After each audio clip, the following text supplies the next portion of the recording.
Right, so it's all fully commissioned now, this crane. It's all working perfect. All retrofitted. Just leaving it on the display track for now. That's where it's staying for now.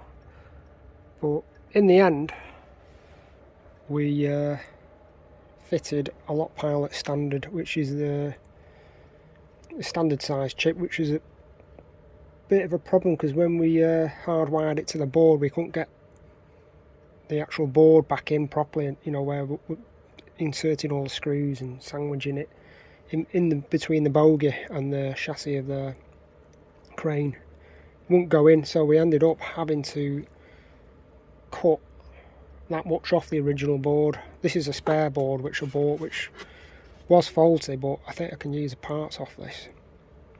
It's got opto-coupled MOSFETs. These 3 chips here are called opto-coupled MOSFETs, and these are crucial for controlling the 3 motors on the crane individually on auxiliary 1, 2 and 3, or 2, 3 and 4.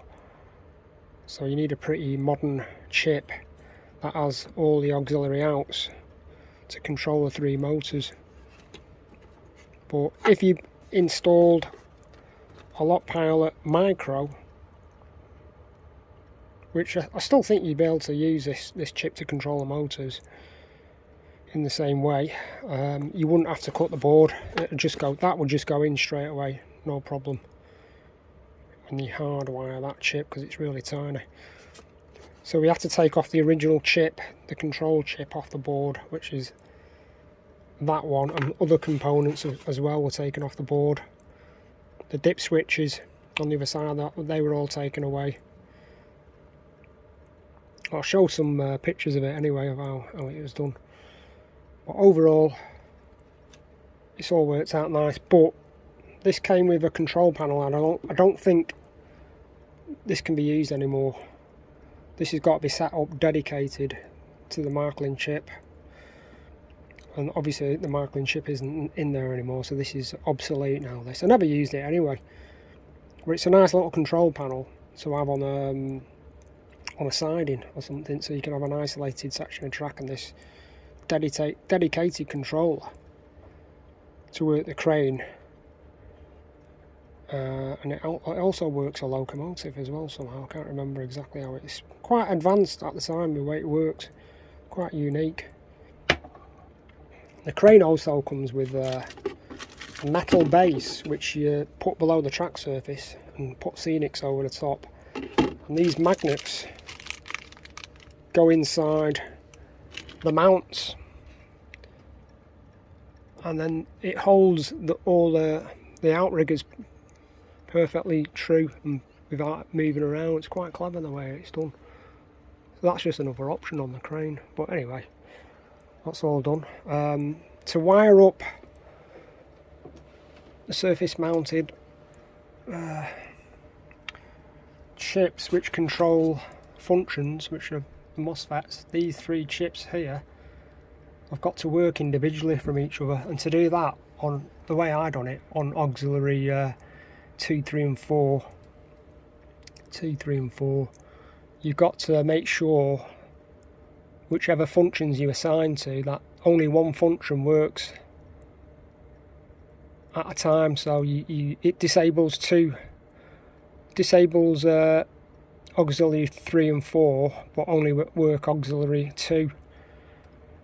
You've got to have the function mapping set up like that. This is in function mapping, and that's how you make the motors work individually using the lock pilot auxiliary functions, and you assign them to the functions 2, 3 and 4, whatever, and then what you do, you go into the function mapping conditions, click on the little drop down menu, and it gives you all the options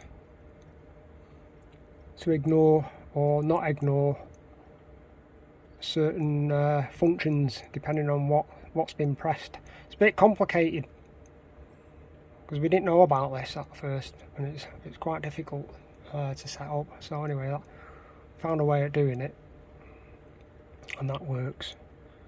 That controls the 3 motors individually, if that makes any sense. And then for the motor settings, I put a gradual curve on at 128 speed steps, and you can bring that down to slow the motors down. You can adjust the motor speeds there as well. And then we save the file. I save this file and then uploaded it to the chip, and you can fine tune it further then. But other than that, it works quite nice. I'll just show some pictures of how the electronics diagrams, etc., which are crucial. I'd just like to say thanks to Mahir as well. He's helped me out on this. Do appreciate all the help you've given me over the last decade, because he's helped me out on a lot of projects. And thanks to Tony, my friend, electronics expert. He's done all the work on this. Okay, thanks.